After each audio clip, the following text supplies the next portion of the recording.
All right, now how many of you have been on the bridge? Can you raise your hands within the last couple months? All right, I'm going to give you some know-how. We know now that it was built by Washington W. King, a member of the King family, who were master bridge builders. They have an extraordinary biographical history of this family. Horace King was the father. Actually 3 generations of bridge builders, of which Washington was the second. But Horace King was a South Carolina native. He was born into slavery and was brought to the LaGrange area by his owner, John Godwin, who allowed him, they worked together almost, to really create a bridge building legacy. He was incredibly savvy as an engineer, and he then built a family business after earning his emancipation in the 1840s with his 4 sons and then grandsons to follow. So the King family history, and if any of you, there's lots of good information out there on them. They are fascinating to learn about. But I want to point to Washington W, because he's got so, go ahead. Well, let me go through some of these facts and figures. I'm very sorry about this. We do know it's a town lattice truss. So you're looking at the side, what I call the box of this thing. When you go on that covered bridge, it's not about the roof, it's not about the abutments, it's about that box you're going through, right? It's really cool. So you have a roadway as well as a pedestrian walkway. And the really wonderful thing is 95% of its timbers are original, which is quite something. And here we have 3 Washington King bridges. So you have the Stone Mountain example over here on the left. Then you have Watson's Mill from 1885, Uwarley in 1886. Our bridge is from 1891, and it has its own history. I began with the King family. I told you a little bit about Horace King, but Washington King is the one that gets my imagination, because I come from a family of 7, all right? And he came from this large family, renowned bridge builders. They had established a family business, but he went out on his own. There was something in him that said, I'm gonna make my own reputation. And he ended up leaving the LaGrange area. Even though he worked for his family to and from throughout his career, he went to Athens. And there he established his own little business and reputation. He did a lot of county finance bridge building at that point in time. In Athens, he would meet his wife, Georgia Swift King, who was an important individual in her own right. She was one of the first women at Lane University graduate. They ended up living in Sweet Auburn, where Washington Kid had an office in the Goodfellows building, which is down there today, which is such a neat fact. You know, bringing this saying always goes back to Sweet Auburn in some way. It's so interesting to see that. So, go ahead. The College Avenue Bridge is what that bridge is. It's its historic name. And when you do a National Register nomination, you go back to see what the first name was, because that was what it was called in Athens when it was built in 1891. And you see, we were able to find lots of documentation for him being paid. There was no problem. We could figure out King was exactly the person who built this bridge, as well as a lot of newspaper articles. There was a lot of research there.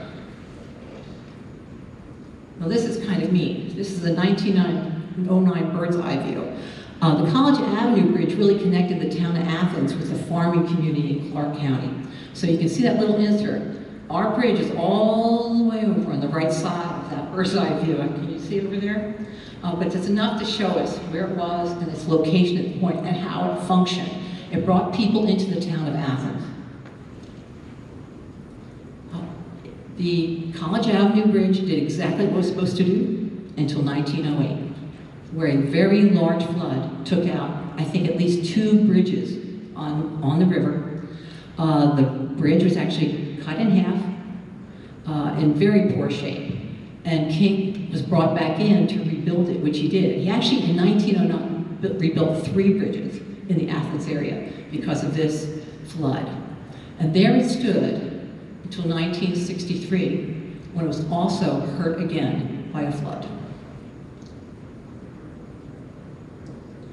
And this time, you're now in 1963, Athens, where are we going, what are we doing? They have a covered bridge now, it's in the middle of town. People liked it, they wanted to preserve it, but the damage from the flood made it unusable. So word was out, and there was a little, as always, controversy over what do we do? Do we preserve, do we use our preservation dollar to bring it back? How can we do it? Well, at the same time, those thoughts are going on. There is a new park starting up, the one we're standing in.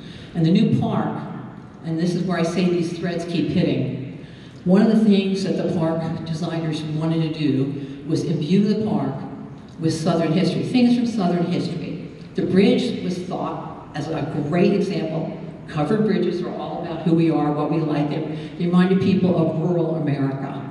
So they latched on to that bridge. It was in not great condition, and it ended up, want to do it? Oh, I'll hold on there, hold a minute. For $18,000, it was moved to the park. The state bought it for $1. It was 162 feet, okay? Long. They cut it in 3 pieces. And we're very lucky because it's the 1960s. We actually have film showing it, getting it ready. But you guys probably have seen this on the internet. I could put this up, but I want you to take a look. Yeah, very good. I didn't know that was you. Okay, so you start seeing this. So please, we're not going to watch the whole thing. I just wanted to let you know that it was out there because it's just incredible, incredible thing. We were also very lucky in the research phase because the engineer that was involved with that, who would think it? Late 80s, maybe? But Bob Callahan, who was head of the planning department at that time, said he had stopped by, he had a card, and we called that man at least, 10 times, until he finally said, all right, I'll talk to you. I mean, he was really at that point. We were so lucky he had kept notes from the job. He knew it was historically important. And it was very important to the National Register nomination, putting it together. Because one of the things the state was hitting us up for, the integrity of the bridge. You know, how much of it is original, all right? And he was able, well, he was a tough guy. I'm not going to kid you. Why would we take it all the way to Stone Mountain Park and not use every bit of it? I mean, that was his whole thing. So where they had to make repairs and put it in the new place, they used all the old members that they could. So it's actually a very well done job, and it's great that we have that kind of resource today. One back, can you go back, sorry. I just wanted to show you, these are some of the photographs that exist that show them bringing the bridge down, kind of getting that engineering effort and seeing what happened. The bridge was reduced by 11 feet in length, okay? It was if you have, now most of you have been there, but it's to the east of the mountain, and it spans a very narrow area on the lake, tying the mainland to what some people call Indian Island on the other side. It's always a pleasure, it's a place where you see a lot of wedding pictures taking place. I like that too. But we do have a lot of great period photography that was used in the nomination. And there you see it, where it sits today.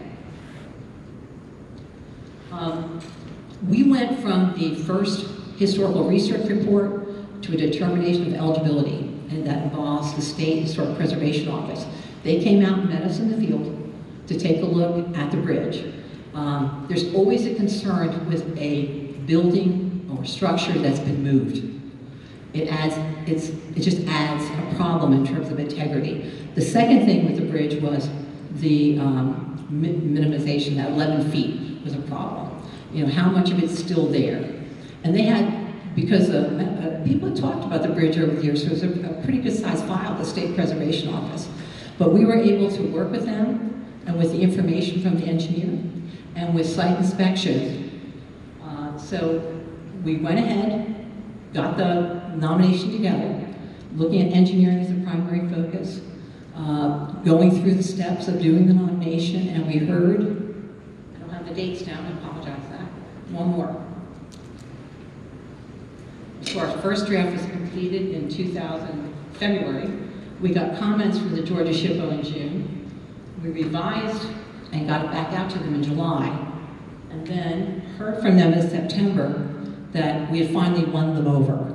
They were ready, said, go ahead, finish the nomination, And we now just found out this week that we're going to be on the review board meeting in May, the next one up. And we feel very confident that the King Bridge, now named the King Bridge by the Memorial Association, is going to be on the National Register of Historic Places.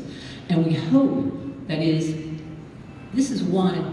I said, this is an incredible artifact that has so many different facets to interpret, right?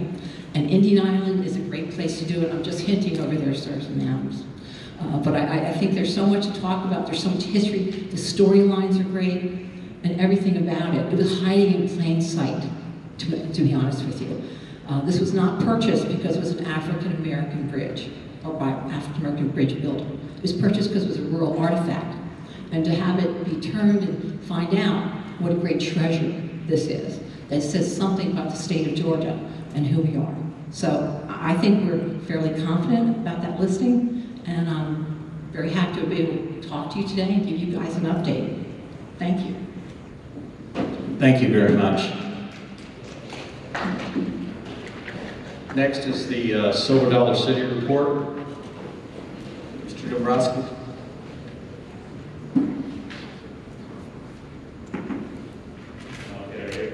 Yes, sir.